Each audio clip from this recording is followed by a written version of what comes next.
We're in Danville with Garry St. Jean, and it's just going to be a fun conversation. Can I call you Saint? Sure. You're awesome. And, I get called a lot of stuff. Right. Okay. So you just have a great personality. I've known you through Matt Steinmetz. I've seen you on TV. I know too much about you, but we'll tell these stories. It all started back in Massachusetts, Chicopee. Tell people about that.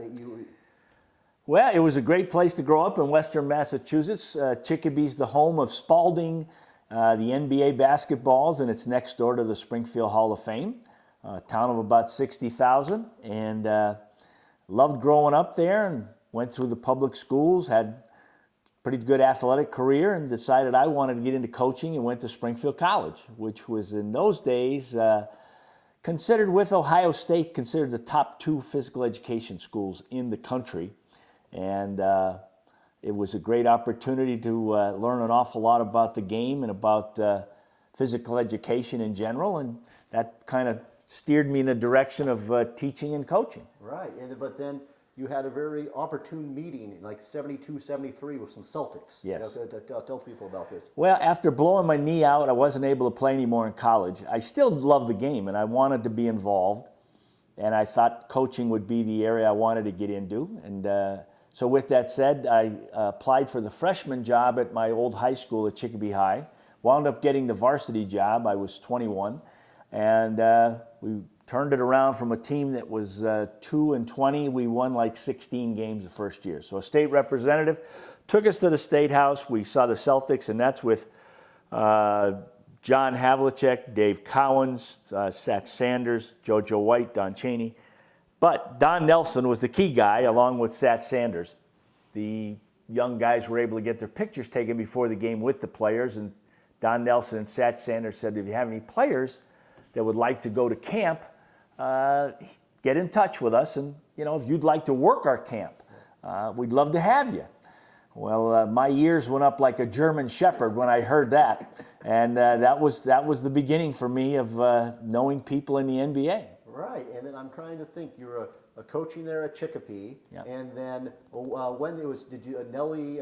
You became a scout, or tell this. Yeah, working at his camp for about 6 years, because I came into the NBA when I was 28. And one day at camp, he said to me, he said, "Hey Saint, you want to come to the NBA?" And I'm like, "Huh?" And he said, "Yeah." He said, I need a college and pro scout, and I think you'd be a good fit. And he said, "I want you to write up an evaluation." He had a couple of Milwaukee Bucks rookies there. He said, "I want you to write up an evaluation of this player." So I did that. I was with all my the guys that I high school coached with, and we're making sure that the dot the I and cross the T and make sure we were sharp, and presented it. And so he offered me the job, and I waited about 6 seconds and said yes. And off I went. Right, and then it was you're a scout, but it was Earl Strom. Yeah. Tell this story. Well, the great ref. I just loved him back in the day, and this was 1978 or 9. And I'm sitting on the bench in the exhibition season, and Earl knew Nellie because he refereed his whole career. And he said, "Who's that young guy on your bench?" And he said, "Well, that's my new pro scout and college scout." And he said, "Well, you can't sit on a bench. You have to be a title of an assistant coach." So thanks to Earl Strom, I was made an assistant coach the next day after only having been with the team for about 2 months. Right. So to this day, I thank Earl. That's awesome. And then people don't. I mean, the Bucks. They're playing at the Mecca. Yeah.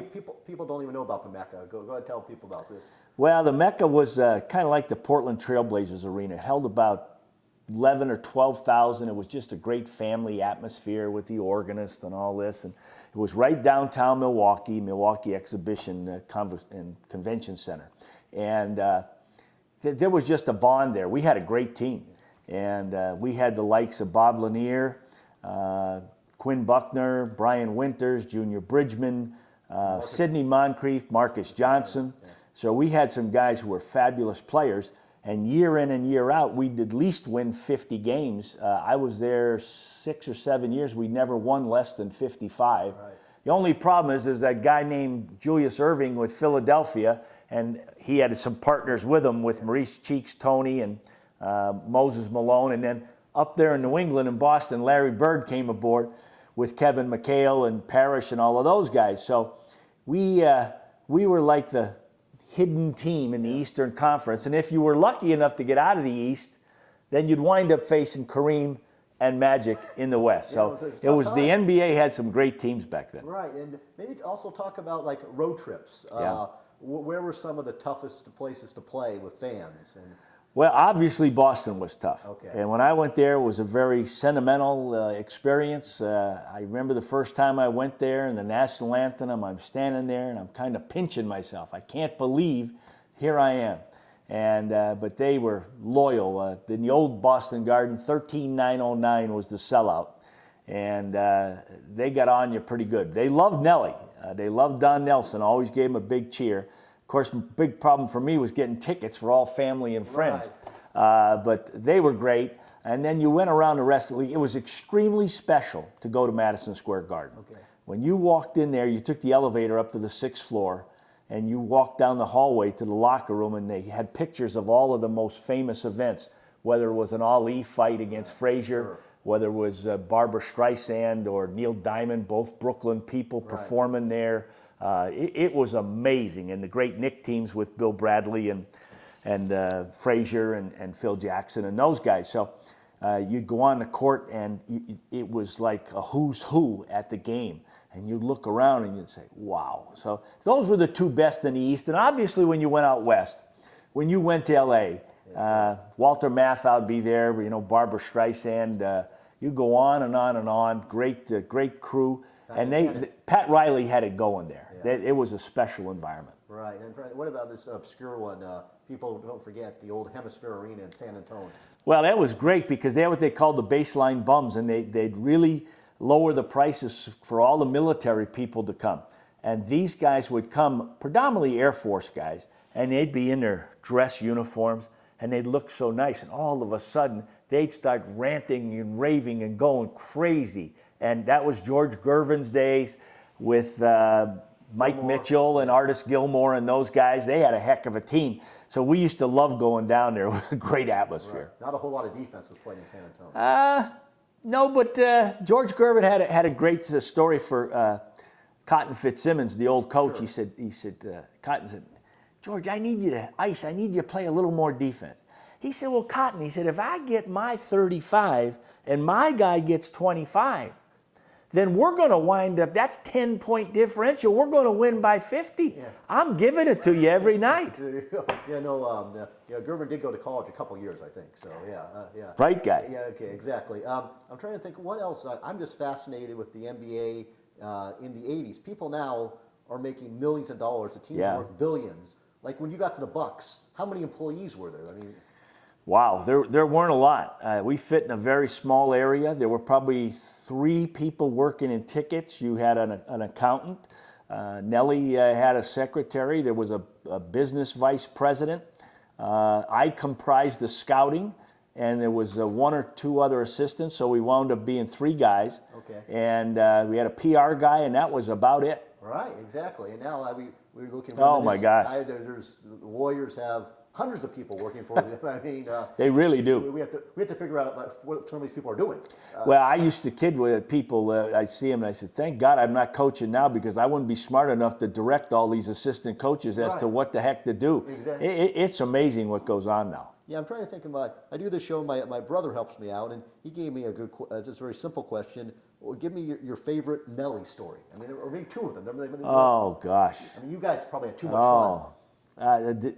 One year, we played golf 29 straight days, preparing for the draft. So we'd go in. He was an old farm guy from the Quad Cities in Iowa, and the guy was sharp as a tack. And we'd go in and work hard in the morning. We'd watch a lot of video and talk to other teams and get prepared. And in the afternoon, off we go, and we'd go to McWanago Springs, about a half an hour from Milwaukee. And he knew the guy who was the pro there, Mike McGinley, so we'd play for maybe buy the guy lunch. And every day we played in our gym shorts, took our shirts off. Gosh darndest thing you ever saw. Okay, yeah. And Nellie was great. We went to Boston and we're ready to play him in the playoffs. John Steinmiller was the business vice president, and we were going to go to there were a couple great seafood places on the harbor. Yeah. And but there was another place across the street called the No Name Cafe, and kind of sawdust on the floor. And so we didn't go there. We went in the great place, and they knew Nellie, Okay. so they got us right in. Well, he had on a pair of tennis shoes and jeans, and the guy said to him, "Nellie, we're not going to catch fish. We're going to eat fish. You got to look better than this." So they went in the back and they got him a sport coat. Right. to wear. Okay. So they got him. Yeah. Because people don't. I mean, Nellie's was a legend in Boston. Oh. I mean, 1969. The game down there at the Forum. Triple overtime.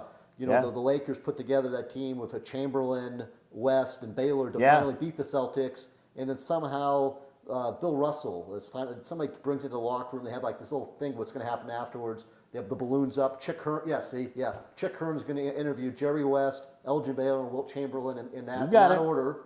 And then Yeah. they said that Russell said this can't happen, and then it was Nellie's famous. Tell people about this. Well, it was a nip and tuck game, and this was a great Celtic team with Havlicek and Casey Jones, Sam Jones, and that cast. And it got down to the end of the game, and Nellie was in there, and ball came to him on the right elbow. He pump fake, and he had a very distinct shot. I mean, he really shot it right from the shoulder, and he shot that thing and had a great follow through. And that thing hit the back of the rim. I think it went up above the backboard and went right down and in. And there went the Celtic guys running to the locker room. And Jack Kent Cook was the owner at that time. And he had all these balloons up there. And they're still up there. Yeah, and Russell to this day talked about the balloons. I remember playing golf with him and him telling the story about Nellie making the shot. It was pretty neat time. And so you were like in high school at the time, or 69? Yeah. And you know what? At that time, I was doing a postgraduate year in prep school after high school. All right. And I snuck into this cafeteria area where they had a TV because we were, 19 or 18, and you weren't supposed to be up. Yeah. Well, back then, the games were delayed. Yeah, that's what I'm talking about. And so I snuck in there and I watched the game, and I'm trying not to scream, and I got my hand over my mouth, and just great memories about those Celtic teams. Yeah. That's what I grew up with.